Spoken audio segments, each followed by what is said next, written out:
Alright, so here's my hack of how to get proper calfskin stretched onto a ring. So this is a 14-inch ring from a used up head. So I use a sharp knife to really remove all the top so it becomes quite smooth. I've got an 18-inch calfskin, which is a bit much, but unfortunately 16s are just not enough. So I'll probably have to cut a bit in the end.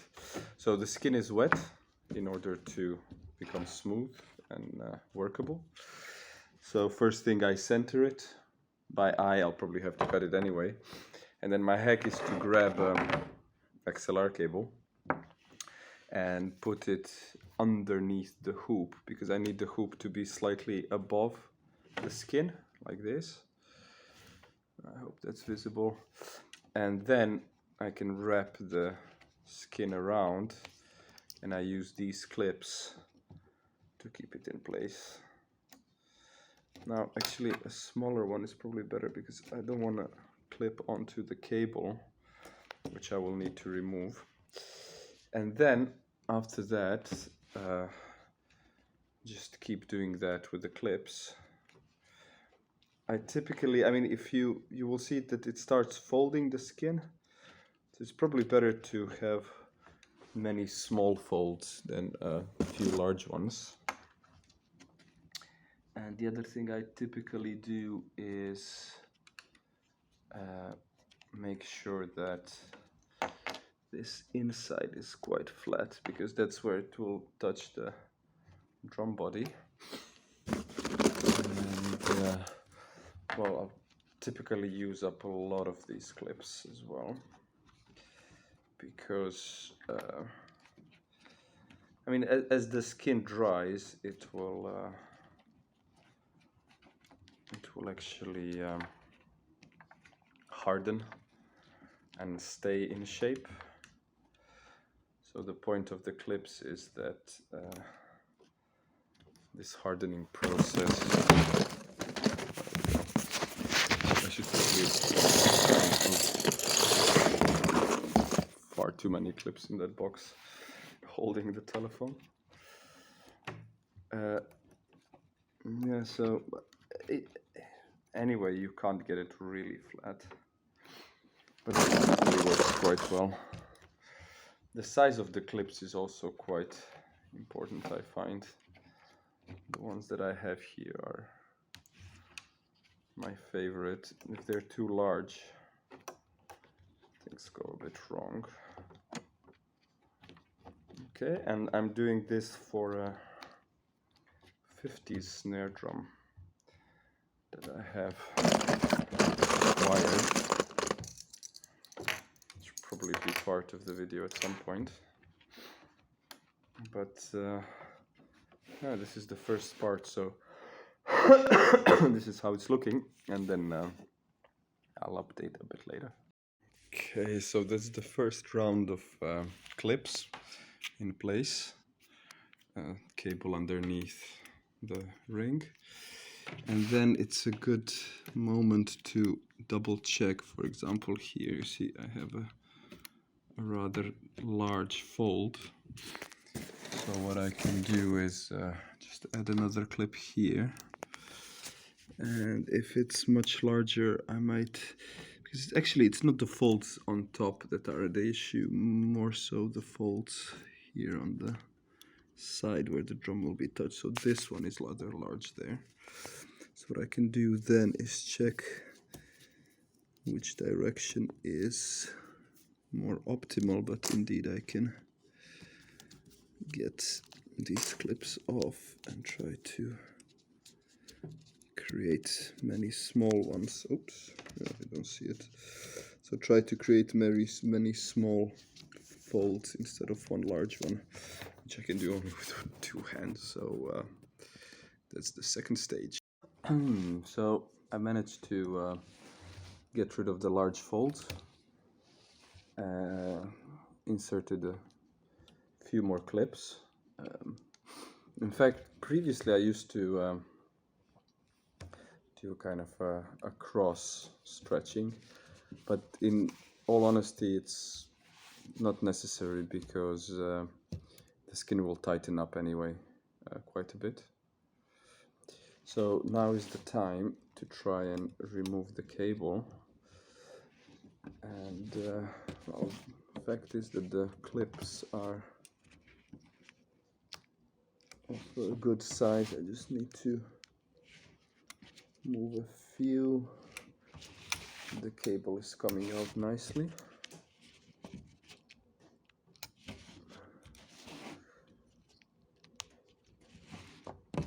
And that's almost done.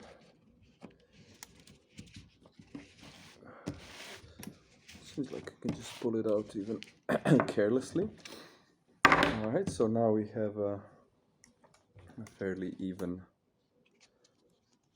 distance from the ring. So the thing to do now is, well, maybe let it dry a bit, but it's not even necessary. The thing is now to actually cut the skin where it goes overboard. I mean, ideally, what I can try to do as well is to take the clips and rotate them in at this stage. Oops, that's getting tricky. Because if I manage to do that well, you see, this is rotated in, then it will dry onto the ring even better.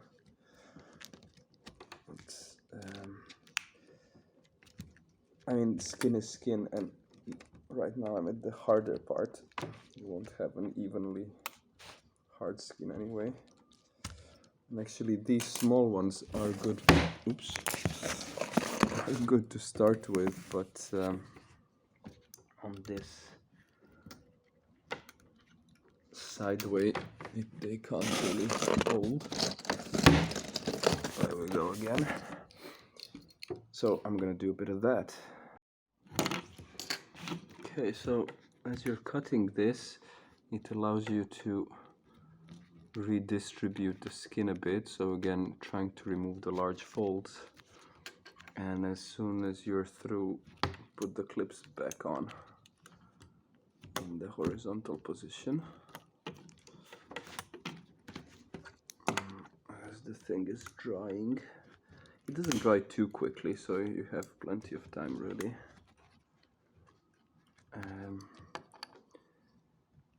And actually most of the drying should take place on the drum. So you can probably see here I've got my first little cutting off bit. Probably don't see it, but I'll get on with this. Okay, so here's the excess skin, and it's looking good. I didn't cut the rest of it. It's taking good shape. And here is my ancient Ajax British made drum. It's a bit of a mess really. Reinforcement ring, quite thin shell, horrible snares, but has a chance. I mean, with calfskin it's not gonna be practical because it detunes really quickly, but the sound quality just makes up for it in my view. So let me take off the skins here and we're almost there. Okay, so here's the drum and very flat bearing edge, very thin shell. I did a bit of sanding with very fine paper. So the next thing to do is to get rid of most of these clips, and you want to be quick doing this, and the ones that remain are best left vertical. I'm kind of leaving every third clip and making it vertical.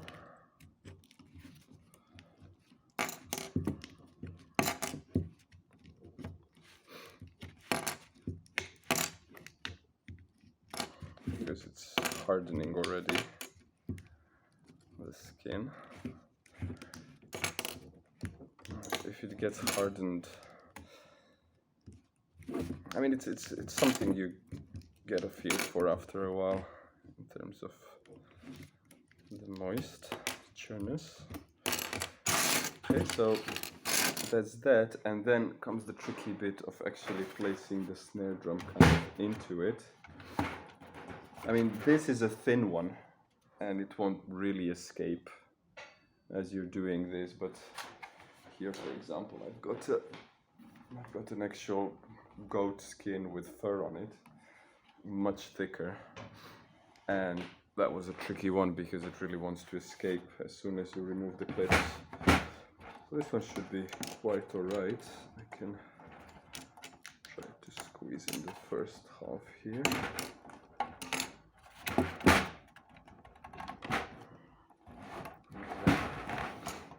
Oh, it's actually looking quite good.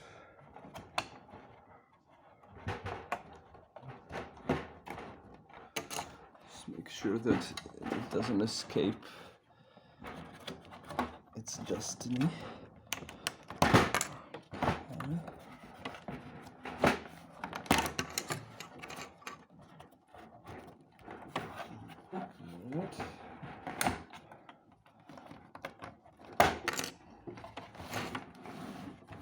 Looking good. I've got 2 more.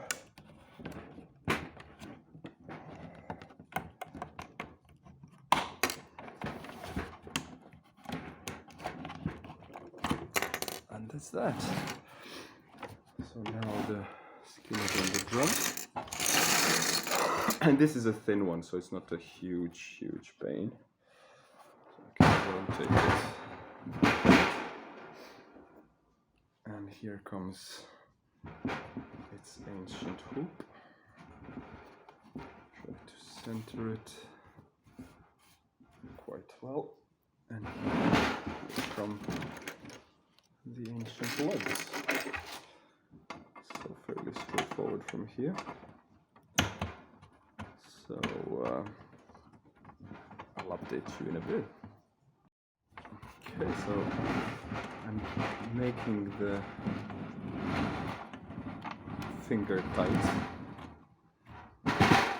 thing, and yeah, that's it. I mean, the skin is still a bit wet, so it's fairly loose, and indeed probably say a bit too tight actually, because you will be surprised that as it dries it really tightens on itself on its own. I'm just gonna try to push it up a bit so it doesn't collapse. But yeah, I mean, the point is that you see the way it's folded, it's important that it's folded like this all the way. I mean, this one is a bit loose around the drum, which is actually quite cool. So yeah, that's that.